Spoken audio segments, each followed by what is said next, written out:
This is Last Echo Archive. You are about to enter Episode 2, Site K17. Keep calm and keep listening. The official report lists the discovery as accidental.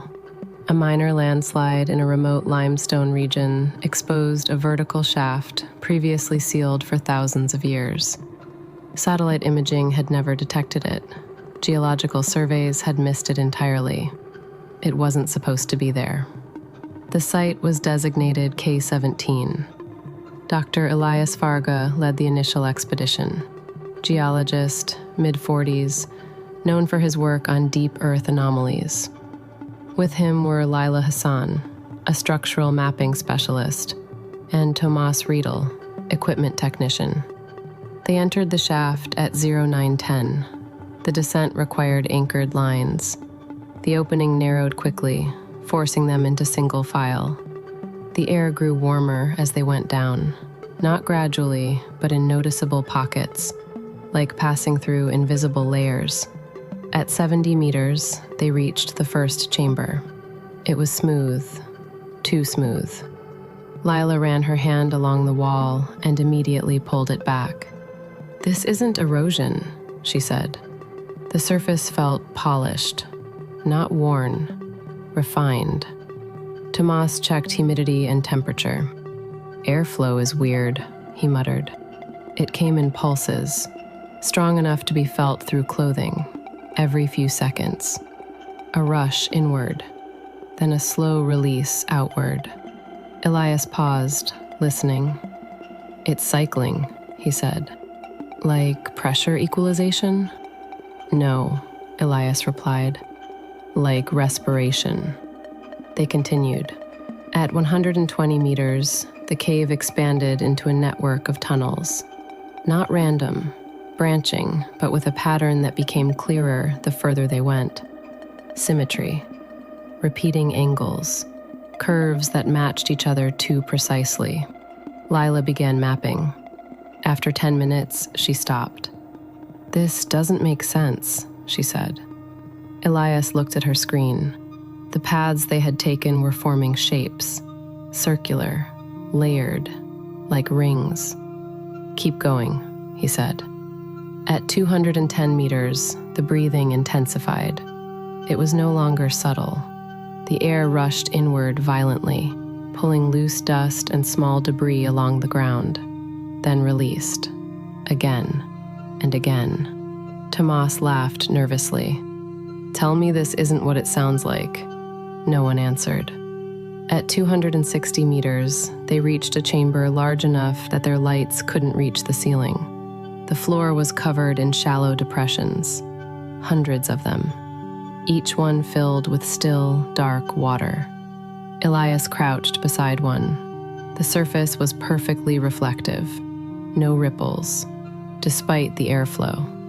He shone his light across the chamber. Every pool was identical in depth, identical in shape, too uniform. Lila stepped carefully between them. "Natural formation doesn't do this," she said. "Not like this." The breathing stopped, instantly. No transition, just nothing. The silence pressed against them. Even their own movements felt muted. Elias stood up slowly. "Don't move," he said. Tomas frowned. "Why?" Elias didn't answer immediately. Then, "Listen." At first, there was nothing. Then, a faint sound. Not from the air, from below. A low, shifting vibration, like something deep beneath the chamber was moving. Slowly, deliberately. The water in the pools trembled. Tiny ripples formed, then aligned, all of them, in the same direction, toward the center of the chamber. Lila turned. "There's something under here," she said. Tomas backed away. No, we're not doing that." Elias ignored him. He stepped toward the center. The ground felt different, softer, not unstable, just responsive. He pressed his boot down. It gave slightly, then returned, like pressure against something that wasn't entirely solid. The breathing resumed, violently, stronger than before. The air rushed inward so forcefully it knocked Tomas sideways. Dust spiraled toward the center. The pools emptied, all at once, water draining downward through unseen openings. And beneath, structures, circular formations, layered, extending outward beyond the chamber. Not carved, not placed, integrated. Lila stared at them. "This is engineered," she whispered. The ground shifted, not collapsing, adjusting. The circles began to move, rotating slightly, aligning. A deep sound filled the chamber, felt more than heard. Tomas grabbed Elias. "We need to leave, now." Elias didn't respond. He was staring at the center. Something had opened, a vertical gap, perfectly smooth, descending into darkness. Too perfect, too precise. The air rushed downward into it, constant now, no longer pulsing, just a steady inhale. Lila checked her mapping device, then froze. "It's wrong," she said. "What is?" Tomas snapped. "The layout." She turned the screen toward them. The tunnels they had come through had changed. The paths were different, shifted, reconfigured. "That's not possible," Tomas said. "It's mapping in real time," she replied. "It shouldn't be able to." The ground moved again, sharper this time. One of the outer rings rotated. Tomas stumbled. His foot slipped into one of the drained depressions. He pulled it out immediately. "Something's in there," he said. Elias finally reacted. "What?" Tomas stepped back. "There's something inside the hole." They all looked.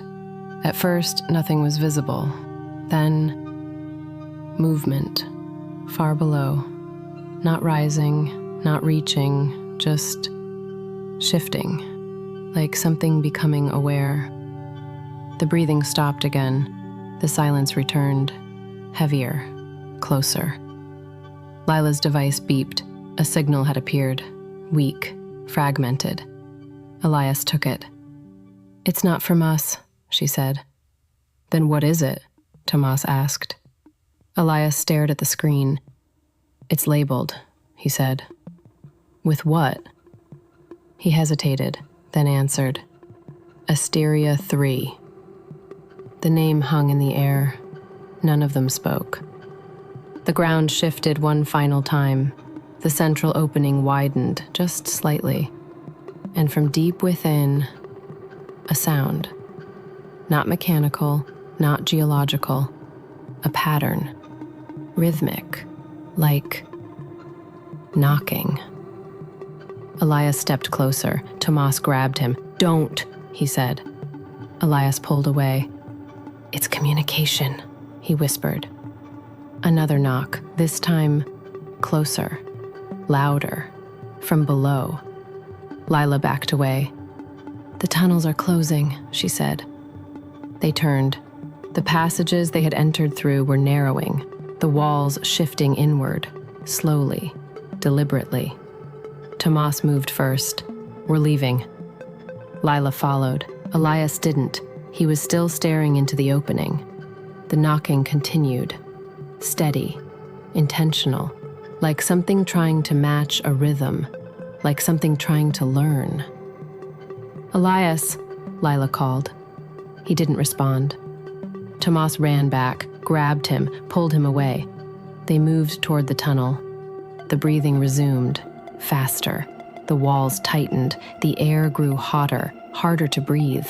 Behind them, the knocking stopped. For a moment, silence, then a single knock from inside the chamber, not below, not distant, Close. Very close. They didn't turn back. They climbed, faster than they had descended. The shaft seemed longer now, the air heavier, the light above weaker. But they reached it, eventually, all three. They sealed the site within 48 hours, officially classified as unstable terrain. No further exploration permitted. Dr. Elias Varga submitted no final report. Laila Hassan refused all follow-up interviews. Tomas Riedel left the field entirely. Months later, data recovered from Laila's mapping device revealed something that had been overlooked. The final scan of the chamber, after they had already begun ascending, it showed 4 heat signatures, not 3, and the 4th was moving upward.